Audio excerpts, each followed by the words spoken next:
नमस्कार, स्वदेश न्यूज की खास पेशकश में आप सभी का स्वागत है। मैं हूं आपके साथ भागीरथ साहू।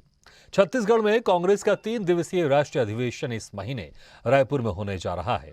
अधिवेशन में 9 राज्यों के चुनाव और मिशन 2024 की रणनीति पर चर्चा होगी, जिसे लेकर कांग्रेस अध्यक्ष मल्लिकार्जुन खड़गे ने छत्तीसगढ़ के रायपुर में 24 से 26 फरवरी तक होने वाले 85वें पूर्ण अधिवेशन के लिए तत्काल प्रभाव से आयोजन समिति एवं स्वागत समिति का गठन किया है।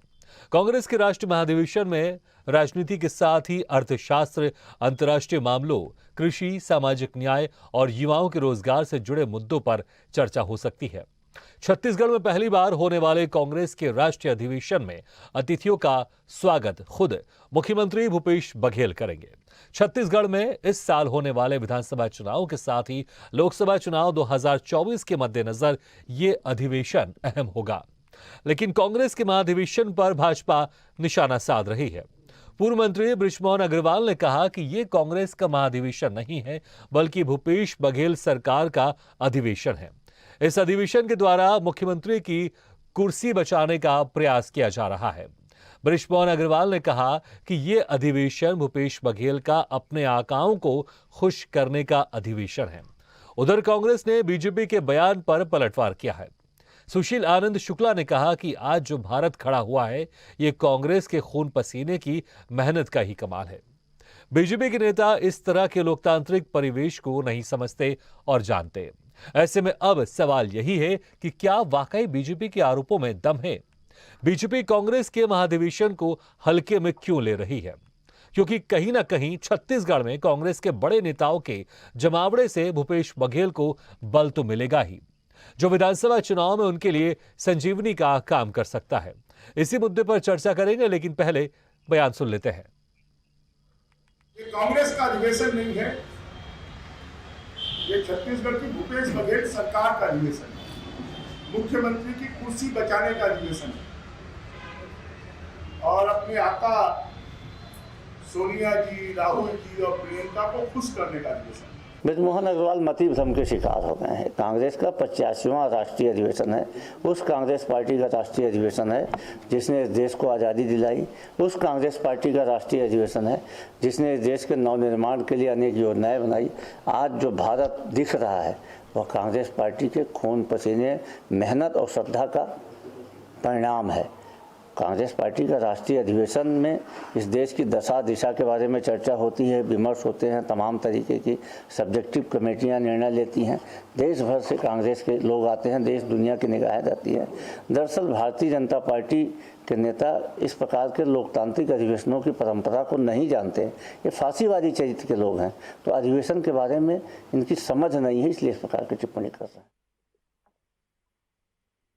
कांग्रेस के महाधिवेशन के शुरू होने से पहले ही बीजेपी की तरफ से तंज कसा जा रहा है, तमाम तरह के आरोप लगाए जा रहे हैं, तो वहीं कांग्रेस की तरफ से पलटवार भी किया जा रहा है। अब ये देखना होगा कि जब इस अधिवेशन की शुरुआत होगी तो उस बीच और किस तरह से इस अधिवेशन को लेकर बीजेपी की तरफ से क्या कुछ कहा जाएगा और किस तरह से राजनीति गरमाएगी, क्योंकि छत्तीसगढ़ का ये चुनावी साल है। साल के अंत में छत्तीसगढ़ में विधानसभा चुनाव होने हैं। अब इसको लेकर छत्तीसगढ़ में जब ये कांग्रेस का महाधिवेशन होने जा रहा है, जहां पर कांग्रेस के बड़े बड़े दिग्गज नेता शामिल होंगे इस महाधिवेशन में और एक खास तरह से रणनीति बनेगी। हालांकि यह अधिवेशन जो 9 राज्यों में चुनाव होने वाले हैं विधानसभा में, फिर लोकसभा का चुनाव होने वाला है अगले साल, इसको लेकर जो रणनीति बनेगी वो इस महाधिवेशन में तो बनेगी, लेकिन उसका असर कहीं ना कहीं छत्तीसगढ़ के चुनाव में देखने को जरूर मिलेगा, खास तौर से क्योंकि छत्तीसगढ़ में ही ये महाधिवेशन होने वाला है 24 से 26 फरवरी तक। और इस मुद्दे पर चर्चा करने के लिए जो मेहमान हमारे साथ जुड़ रहे हैं, मैं उनका तारुफ करा देता हूं आप लोगों से। हमारे साथ जुड़ रहे हैं कांग्रेस प्रवक्ता अमित श्रीवास्तव जी, बीजेपी प्रवक्ता के चौहान जी और वरिष्ठ पत्रकार उचित शर्मा जी। आप सभी मेहमानों का बहुत बहुत स्वागत है हमारी इस खास चर्चा में। सबसे पहले अमित श्रीवास्तव जी, 24 तारीख से महाधिवेशन की शुरुआत होने वाली है। कांग्रेस का ये महाधिवेशन है और ये छत्तीसगढ़ में चुनावी साल है, तो कहीं ना कहीं इसको लेकर देखिए, इसमें जो रणनीति बनेगी उसका तो पूरे राज्यों में असर पड़ेगा ही, जहां पर विधानसभा चुनाव होने हैं, जहां पर लोकसभा चुनाव होने वाले, लेकिन छत्तीसगढ़ में इसका खास असर पड़ेगा क्योंकि छत्तीसगढ़ में ये महाधिवेशन होने जा रहा है। क्या सबसे बड़ी वजह यही है कि छत्तीसगढ़ में महाधिवेशन होने वाला है क्योंकि छत्तीसगढ़ में इसी साल चुनाव होने वाले हैं? क्या खास वजह छत्तीसगढ़ को चुनने के लिए, जहां पर यह महाधिवेशन होने वाला है 24 तारीख से? सबसे पहले ही जानना चाहेंगे। जी देखिए, हम सबसे बड़े, तो मैं आपके माध्यम से कहना चाहता हूं कि हम सभी कार्यकर्ताओं के लिए ये एक सौभाग्य की बात है कि हमारे राज्य में हमारा इतना बड़ा हमारे कांग्रेस का अधिवेशन होने जा रहा है। और हमने तो हमेशा कहा है कि हमारी सरकार और हमारे पार्टी की अगर कोई आन बान शान और हमारी पार्टी का कोई प्राण है तो हमारे कार्यकर्ता हैं, हमारे नेतागण हैं। तो निश्चित तौर पे ये एक सतत प्रक्रिया है। मुझे लगता है कि बीजेपी के लोग भी अधिवेशन करते हैं, सम्मेलन करते हैं, और किसी भी संगठन की मजबूती के लिए उसमें लोकतांत्रिक प्रक्रिया से परिचर्चाएं होते रहने चाहिए। और लगातार चाहे देश के महाधिवेशन हो रहा है, इस पर तो कोई सवाल ही नहीं, क्योंकि महाधिवेशन तो होता है और होना भी चाहिए, क्योंकि एक पार्टी का एक प्रक्रिया ही है। मैं ये सवाल कर रहा हूं कि छत्तीसगढ़ में क्यों हो रहा है, इसके पीछे कोई खास वजह है या फिर ये भी एक रूटीन प्रक्रिया, आप किसको कहेंगे ऐसा? देखिए, कई राज्यों ने कहा था, जैसे राजस्थान ने भी कहा था और भी राज्यों ने कहा था, लेकिन कई राज्यों में पहले भी अधिवेशन हो चुका है। दिल्ली में अधिवेशन कई बार हो चुका है। इस बार हमारा नंबर लगा। और मैं आपके माध्यम से ये कह दूं कि जिस प्रकार से छत्तीसगढ़ मॉडल पूरे देश में पसंद किया जा रहा है, और यहाँ के कार्यकर्ता, जैसे अलग अलग चुनाव में हम लोग, हमारी ड्यूटी लगी, जैसे हिमाचल में हमारी ड्यूटी लगी थी और हिमाचल के पहले मुझे हरियाणा भेजा गया था, ऐसे अन्य नेताओं की ड्यूटी दूसरी जगह लगी थी। तो मुझे ऐसा लगता है कि हमारे लिए सौभाग्य का विषय है, और इसको दूसरी से किसी भी तरीके से जोड़ के देखना ये ठीक नहीं है कि छत्तीसगढ़ में ये क्यों हो रहा है। हम सब कार्यकर्ताओं के लिए सौभाग्य का विषय है। और मैं आपके माध्यम से कह दूं कि आज पूरे देश के हमारे जो कार्यकर्ता और नेतागण आएंगे, वो छत्तीसगढ़ की रीति नीति, संस्कृति और सभ्यता को देख के जाएंगे। यहाँ की खान पान का, व्यंजनों का जो लुत्फ उठा के जाएंगे। मुझे लगता है कि छत्तीसगढ़ मॉडल पूरे जो देश में पसंद किया जा रहा है, अब छत्तीसगढ़ की खान पान, छत्तीसगढ़ की संस्कृति, सबकी धमक पूरे देश में होगी। हमारे कार्यकर्ता जानेंगे कि छत्तीसगढ़, जो कहते हैं ना, छत्तीसगढ़िया सबले बढ़िया। अब जब हमारे नेतागण और कार्यकर्तागण जो पूरे देश से आएंगे, वो भी कहेंगे कि छत्तीसगढ़िया सबले बढ़िया। चलिए, बहुत अच्छी बात है ये आपने कहा, छत्तीसगढ़िया सबले बढ़िया। लेकिन के.एस. चौहान जी, आप लोगों को क्यों परेशानी हो रही? कांग्रेस का महाधिवेशन हो रहा है तो बीजेपी को ज्यादा क्यों परेशानी हो रही है? बीजेपी के पूर्व मंत्री जो नेता है वो भी कह रहे हैं, बृजमोहन अग्रवाल, कि ये कांग्रेस का महाधिवेशन नहीं, ये तो भूपेश सरकार का अधिवेशन है, भूपेश सरकार की कुर्सी बचाने का अधिवेशन है। ऐसा क्यों? इसमें कोई क्योंकि ये तो मुश्किल से जो चुनाव एक प्रक्रिया है, और आने वाले जो विधानसभा चुनाव, 9 जगह विधानसभा चुनाव होने वाले, लोकसभा चुनाव की भी इसमें लेकर रणनीति बनेगी। तो सिर्फ ये अधिवेशन ऐसा तो नहीं होगा ना कि सिर्फ भूपेश सरकार की कुर्सी बचाने के लिए किया जाएगा। ये तो एक प्रक्रिया, आपकी पार्टी भी करती महाधिवेशन, उसमें क्या है? जी, बिल्कुल साहू जी।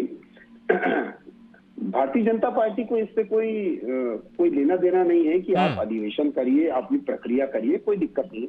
लेकिन 70 सालों में सबसे पहली बार छत्तीसगढ़ में अधिवेशन कैसे हो रहा है?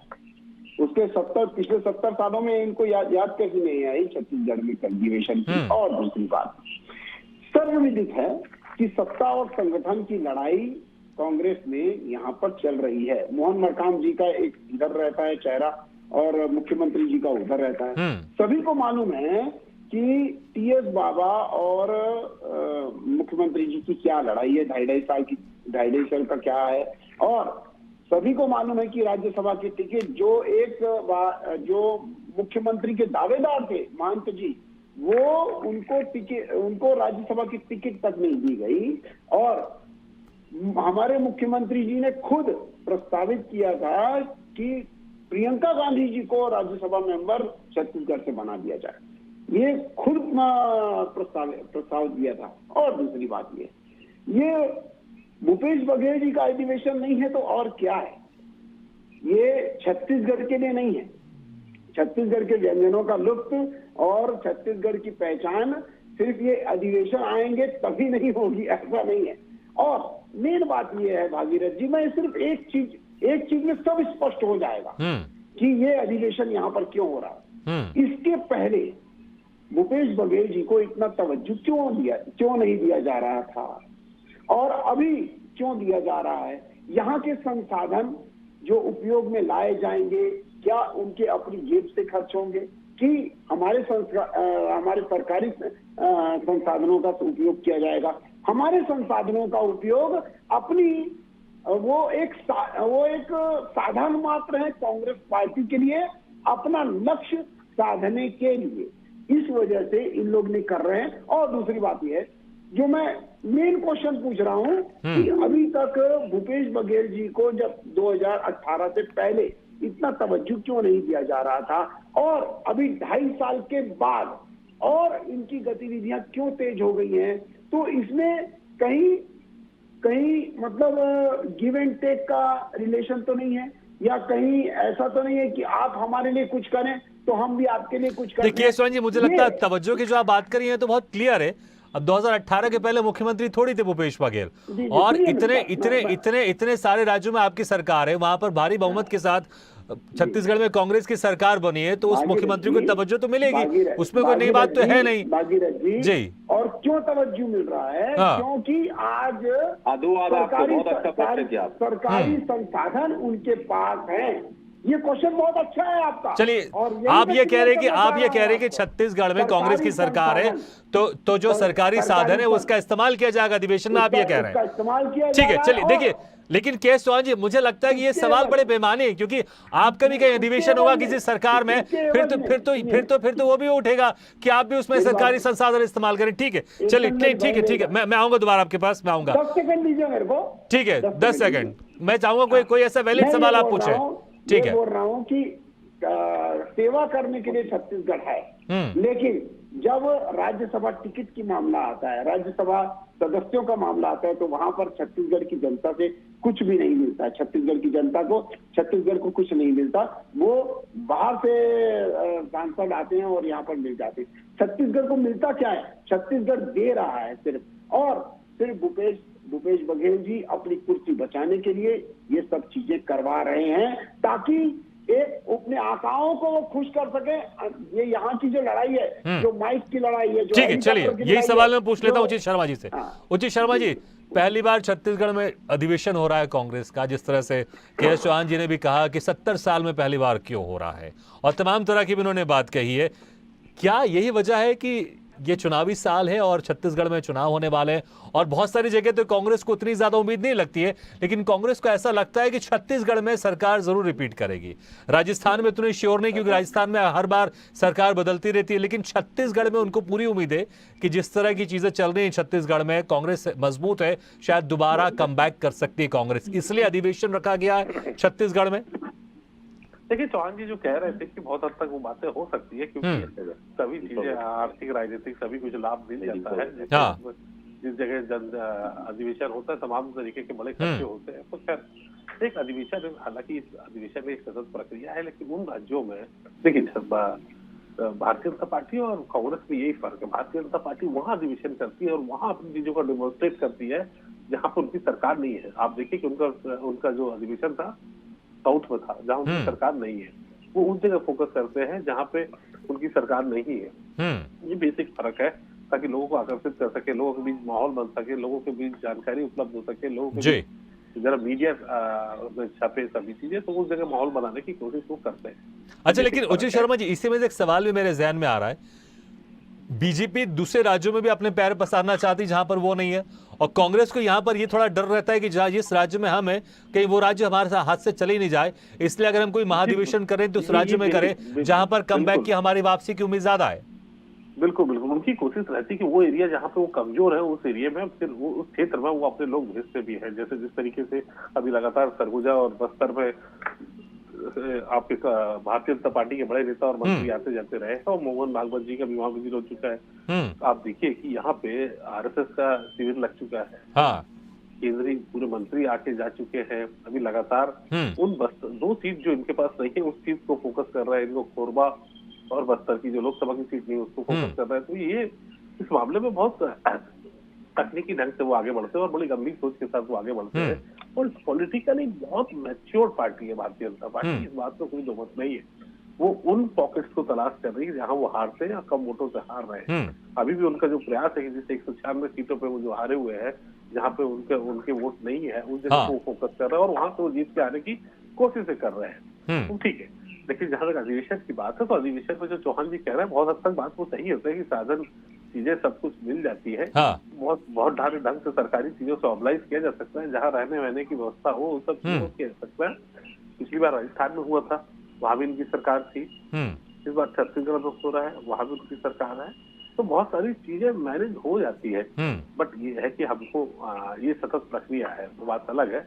लेकिन अधिवेशन के जो मुद्दे हैं, जो चीजें हैं, उनके संवाद और बात चीजें उन पे हो तो शायद और बेहतर रहेगा कि किन चीजों पे इनका अधिवेशन है, किस चीज को फोकस कर रहे हैं, क्या टारगेट रहेगा, क्या किन चीजों पर डिस्कस होगा, क्या कठोर निर्णय लिए जा सकते हैं। तमाम उन बातों पे डिस्कस और संवाद हो तो और ज्यादा बेहतर होगा। ठीक है अमित श्रीवास्तव जी, ये राष्ट्रीय अधिवेशन है तो राष्ट्र के जो मुद्दे उस पर तो चर्चा होगी, और विधानसभा चुनाव जिस राज्यों में होने वाले उस पर भी चर्चा होगी, लोकसभा चुनाव के लेकर भी चर्चा होगी। लेकिन इस अधिवेशन के बाद प्रदेश कांग्रेस की बात करें, उसके हाथ में क्या होगा जो जनता के बीच में जाएगी, और इस अधिवेशन से आप लोग को आने वाले चुनाव में फायदा होगा, और क्या कुछ एजेंडा सेट होगा छत्तीसगढ़ चुनाव को लेकर और छत्तीसगढ़ जो प्रदेश कांग्रेस है उसको लेकर कि इस अधिवेशन के बाद और मजबूती के साथ लोगों के बीच में जा सके? देखिए, निश्चित तौर पे जब ये अधिवेशन होगा उस पर चिंतन होगा, मनन होगा, बहुत से विषयों पे चर्चा होगी, राष्ट्रीय मुद्दों पे चर्चा होगी, विदेशी मुद्दों पे चर्चा होगी, छत्तीसगढ़ के मुद्दों पे चर्चा होगी। सब बड़े नेताओं का मार्गदर्शन हमें मिलेगा, कार्यकर्ता अपने नेताओं के बीच जाएंगे, अपनी भावनाओं को बताएंगे। तो मुझे लगता है कि लोकतंत्र में चर्चा ही सब चीजों के लिए श्रेष्ठ माध्यम है। और अधिवेशन के बाद मुझे लगता है कि हम अपना ही रिकॉर्ड तोड़ने जा रहे हैं, क्योंकि जिस प्रकार से हम 68 से 71 हुए, जनता का प्यार आशीर्वाद हमें जो मिला, जो विश्वास जनता ने हमें दिखाया अपना मताधिकार प्रयोग करके, और हम 68 से 71 हुए, 5-5 उपचुनाव जनता ने हमें जिताया। तो मुझे लगता है कि और भी जो राज्यों में हमारे लोग आएंगे वो छत्तीसगढ़ मॉडल को लेके जाएंगे, और वहां पर भी, क्योंकि इस साल 9 राज्यों में चुनाव है और अगले साल लोकसभा चुनाव है, तो छत्तीसगढ़ मॉडल की जो गूंज पूरे देश में है, वो कौन कौन सी पॉलिसीज हैं, चाहे किसानों की कर्ज माफी हो, बिजली की लाभ हो, ऐसे अनगिनत मुद्दे हो। अच्छा अमित जी, जो आप छत्तीसगढ़ मॉडल की बात करें, इसको लेकर कोई एग्जीबिशन भी आप रखने वाले महाधिवेशन में, जहां पर दूसरे राज्यों के जो लोग आएंगे वो उसको सीख कर या उसकी फोटो खींचकर वीडियो बनाकर, या उसके ऊपर कोई सेमिनार होगा, ऐसा कुछ आयोजन करने वाले हैं आप लोग इस महाधिवेशन में? जी निश्चित तौर पे कई सारे स्टॉल छत्तीसगढ़ की योजनाओं पे भी लग रहे हैं, और छत्तीसगढ़ की रीति नीति सभ्यता सारी चीजों को लेके वहां पर बहुत सारी चीजें ऐसा डिजाइन भी किया जा रहा है, ताकि लोग छत्तीसगढ़ को अधिक से अधिक जाने, क्योंकि पूरे देश से हमारे नेता और कार्यकर्ता आ रहे हैं। और हम लोग भी जब दूसरे देशों में जाते हैं, चाहे दिल्ली में जाते हैं, जब अधिवेशन होता है तो निश्चित तौर पे सारे नेताओं का वक्तव्य सुना जाता है, और एक चिंतन मनन के बाद जो अमृत दल के आता है, मुझे लगता है कहीं ना कहीं उससे कार्यकर्ता अभी प्रसन्न होते हैं, और अपने नेताओं को सुन के कार्यकर्ता निश्चित तौर पे उनमें एक नया जोश भी आता है। और कहते हैं ना, किसी भी पार्टी की ताकत उनकी कार्यकर्ता होती है, और अगर निश्चित तौर पे अगर हमारे राज्य में इतने वरिष्ठ नेता आएंगे जिनको हम सब टीवी और अखबारों में ही देखते हैं, और हमारे कार्यकर्ता जब उनसे मिलेंगे, तो निश्चित तौर पे मुझे ऐसा लगता है कि उनमें एक नए तरीके की ऊर्जा का संचार होगा, जिससे हमें बहुत फायदा आगामी चुनाव में भी मिलेगा और आगे भी मिलता रहेगा। ठीक है, लेकिन छत्तीसगढ़ की तरफ से छत्तीसगढ़ मॉडल प्रमुखता से वहां पर उसको शो किया जाएगा, ताकि जो बाकी जो दूसरे राज्य हैं वहां पर भी छत्तीसगढ़ मॉडल पहुंचे। के चौहान जी, छत्तीसगढ़ मॉडल को प्रमुखता से इस अधिवेशन में रखा जाएगा, दिखाया जाएगा, और कहीं इसलिए तो नहीं क्योंकि मुझे ऐसा लग रहा है कि आप बहुत इसको लाइट ले रहे हैं, कहीं ऐसा ना हो कि ये अधिवेशन आप लोग की बड़ा मुसीबत बन जाए, और छत्तीसगढ़ में जो आप लोग 5 सालों से सरकार में नहीं है, कहीं अगले 5 साल फिर से कहीं बैठना ना पड़े। क्योंकि देखिए, जब इतने बड़े अधिवेशन होता है, इतने बड़े बड़े नेता आते हैं, असर तो पड़ता है लोगों के बीच में, जनता के बीच में। क्योंकि वरिष्ठ पत्रकार रुचित शर्मा जी जैसा कह रहे थे कि आप लोग वहां अधिवेशन करते हैं जहां पर आप लोग कमजोर रहते हैं जिन राज्यों में, तो अगर इनका यहाँ अधिवेशन हो रहा है तो इससे और मजबूती तो मिलेगी, क्योंकि ऑलरेडी सरकार है और जनता के बीच में एक बेहतर मैसेज भी जाएगा। भारतीय जनता पार्टी के अधिवेशन और कांग्रेस के अधिवेशन में बहुत जमीन और आसमान का अंतर है। और रही बात मॉडल की, भागीरथ जी, नहीं पहले तो मैं चाहूंगा कुछ शब्दों में आप जमीन आसमान का जो फर्क है वो भी बता दीजिए आप। मैं बता देता हूँ। छत्तीसगढ़ कांग्रेस के अधिवेशन और भारतीय जनता पार्टी में क्या बहुत ज्यादा फर्क है, तो मैं ये बता दूं कि भारतीय जनता पार्टी उस राज्य के लिए अधिवेशन करती है, उस राज्य की बातें होती हैं, उस राज्य का उत्थान कैसे हो इस बारे में भी बात होती है। तो फिर तो वो आपको राष्ट्रीय अधिवेशन रहा नहीं गया, वो तो राज्य स्तरीय अधिवेशन होगा फिर वो। मेरी बात सुनिए ना, जिस राज्य में कर रही है, जिस राज्य में कर रही है उसके बारे में भी बात करती है, और जो केंद्र सरकार की जो उपलब्धियां हैं, जो काम है, उनको जन जन तक पहुंचाने की कोशिश करती है। इसमें जो वहां की जनता है उसके लिए भी कुछ होता है।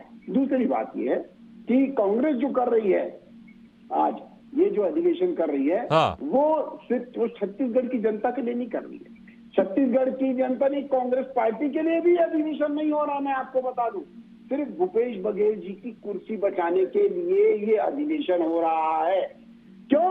क्योंकि भूपेश बघेल जी खुद चाहते थे कि ये अधिवेशन यहाँ पर हो, ताकि ये जो छोटी छोटी लड़ाइयां मैं राज्य में लड़ता हूँ अपने ही दल से, वो उससे बचा जा सके और मेरा कद ऊपर हो। और अच्छा, तो आप ये कह रहे हैं कि मुख्यमंत्री जो भूपेश बघेल अपना कद बढ़ाना चाहते हैं कि जो दूसरे जो बड़े नेता है उनकी तरफ से जो मांग की जाती है कि अब 2.5 साल हो चुके थे, हमें भी मुख्यमंत्री बनाया जाए, तो वो जो अंदरूनी राजनीति उसको खत्म करना चाहती है, ये आप कह रहे हैं। ठीक है, चलिए, ठीक है, मुझे लगता है आपकी बात क्लियर होगी। उदित शर्मा जी, क्या अंदरूनी राजनीति खत्म करना चाहते हैं भूपेश बघेल, इसलिए अधिवेशन यहां पर हो रहा है, या फिर इसका वाकई फर्क होगा जब जनता जब वोट डालने जाएगी तो इसका वाकई फर्क होगा और लोगों के बीच में एक बेहतर मैसेज आएगा और कांग्रेस पहले से ज्यादा मजबूत बन के बाहर निकलेगी? थोड़ा संक्षेप में बताइए। आप देखिए, भारतीय जनता पार्टी अभी तक के चुनाव में सबसे न्यूनतम स्कोर में खड़ी है और कांग्रेस अपने सबसे अधिकतम स्कोर में खड़ी। कांग्रेस इससे ज्यादा अब आगे सीटें करना मुश्किल है, संभव नहीं है इस तरीके की 71 के ऊपर कोई सीट ले और भारतीय जनता पार्टी 14 सीट में आ जाए, ये भी संभव नहीं है। हकीकत ये है कि भारतीय जनता पार्टी आने वाले वक्त में इस चुनाव को 50-50% पे ले आएगी। जिस तरीके से वो काम कर रहे हैं, जिस तरीके से उनकी कार्यशैली है, जिस तरीके से गृह मंत्री जी, प्रधानमंत्री जी, नड्डा जी जो काम करते हो, जो उनकी शैली है, निश्चित तौर पे ये एक तरफा चुनाव जो 2018 में था, 2023 में आप नहीं देख पाएंगे। 2023 में ऑलमोस्ट, और फिर 5 साल के जो एंटी इनकम्बेंसी रहेगी, जिस तरीके से ईडी की छापे पड़ रहे हैं, आईएएस और कोयला व्यापारी और जितने भी नियर एंड डियर कांग्रेस सत्तारूढ़ पार्टी के लोग हैं, तो इसका भुगतान हर्जाना भी तो देना पड़ेगा। ये हर्जाना भी तो कांग्रेस के खाते में जाएंगे। कांग्रेस के खाते में अगर भूपेश बघेल का चेहरा है तो ये निगेटिविटी भी उनके खाते में जाएगी और उससे संभव है कि चुनाव 50-50% में आ जाए। ठीक है, अमित शर्मा जी, अमित श्रीवास्तव जी, जिस तरह से उचित शर्मा जी ने कहा कि आप लोग सबसे अच्छे बेस्ट परफॉर्मेंस में इससे ज्यादा बेहतर अच्छा परफॉर्मेंस नहीं कर पाएंगे, ये मेरी बात नहीं, उनका कहना है। और इस बार जो चुनाव होगा ऐसा 50-50 होगा, क्योंकि ऑलरेडी आप लोग पिछले तकरीबन 4.5 साल से, जब चुनाव होंगे 5 साल हो चुके होंगे, तो एंटी इनकम्बेंसी के साथ आप लोग मैदान में उतरेंगे, तो उसको भी आप लोग को फेस करना होगा। और पिछली बार जो 2018 में रहा, उसमें बहुत सारी ऐसी योजनाएं थी आप लोग की तरफ से घोषणा की गई थी, जिसका असर दिखाई दिया है। इस बार उसका असर कैसे होगा, क्या नहीं होगा, ये जनता के सामने होगा, क्योंकि उसके बाद जो लोकसभा चुनाव हुए थे उसमें बीजेपी ने बेहतर परफॉर्मेंस किया था, इसमें कोई शक नहीं, सबको पता ही है। तो क्या यही वजह है कि कांग्रेस है इस राज्य को खोना नहीं चाहती, छत्तीसगढ़ राज्य को खोना नहीं चाहती, इस राज्य में जिस तरह सरकार चल रही है दोबारा सरकार पाना चाहती है, इसलिए छत्तीसगढ़ में यह अधिवेशन हो रहा है? और जिस तरह से के.एस. चौहान जी ने कहा था, इसका भी जवाब दीजिएगा संक्षेप में, कि भूपेश बघेल खुद जो अंदरूनी राजनीति चल रही कांग्रेस में बड़ा बनने की, वो ये अधिवेशन करा के वो और बड़े नेता बनना चाहते हैं कि उनके मुकाबले कोई छत्तीसगढ़ में मुख्यमंत्री का फेस नहीं हो, जैसे बीच में खबरें आती रहती हैं। देखिए, मैं आपको बता दूं कि मुझे लगता है कि सत्ता जाने के बाद संक्षेप में सिर्फ कुछ सेकंड में। जी बिल्कुल। मुझे लगता है सत्ता जाने के बाद भाजपा की मानसिक स्थिति नेताओं की कुछ खराब हो गई है। और जो हुलूल जुलूल बयान वो देते हैं कि अपनी सीट बचाने के लिए, साहब जनता ने 5 उपचुनाव जिताया, 68 से 71 कर दिया। और रही बात, आप मेरे बहुत ही सम्मानित मेरे मित्र उचित जी की बात कह रहे थे, तो मुझे लगता है कि जब कोई भी मैदान में जाता है तो वो अपने पिछला स्कोर से आगे का स्कोर बनाना चाहता है। ठीक है, चलिए, तो मुझे लगता है कि इस नोट पर हम इस चर्चा को खत्म करते हैं कि आप लोग और बेहतर करना चाहते हैं, इसलिए इसको लेकर आप लोग जो रणनीति बनाएंगे वो तो बनाएंगे, लेकिन के.एस. चौहान जी जैसा मुस्कुराते रहते हैं अक्सर, मुस्कुराहट के साथ वो यही चाहते हैं कि इस बार फिर से सत्ता परिवर्तन हो, इस उम्मीद के साथ वो अपने इस मैदान में उतरेंगे। मुझे लगता है तैयारी तो हो गई है, लेकिन देखना होगा कि जनता किसको चुनती है इस बार 2018 के चुनाव में, 2023 के चुनाव में जनता किसको चुनती है इस बार फिर से। अमित श्रीवास्तव जी, के.एस. चौहान जी, उचित शर्मा जी, आप सभी का बहुत बहुत शुक्रिया हमारे इस खास चर्चा में जुड़ने के लिए। तो महाअधिवेशन होने वाला है, 24 तारीख से इसकी शुरुआत होगी, 26 तारीख तक ये अधिवेशन चलेगा, 3 दिन का ये राष्ट्र अधिवेशन होगा। देखना होगा इसके बाद कांग्रेस की राजनीति में कांग्रेस को कितनी मजबूती मिलती है, ताकि जब 2023 में अंत में जब चुनाव हो छत्तीसगढ़ में, तो कांग्रेस उसमें दोबारा सत्ता में वापसी करती या फिर सत्ता से बेदखल होती और बीजेपी दोबारा इसमें वापसी करती है। इसी के साथ हमारी इस खास चर्चा में फिलहाल इतना है, लेकिन खबरों का सिलसिला लगातार जारी है। आप देखते रहिए स्वदेश न्यूज, सबसे पहले देश।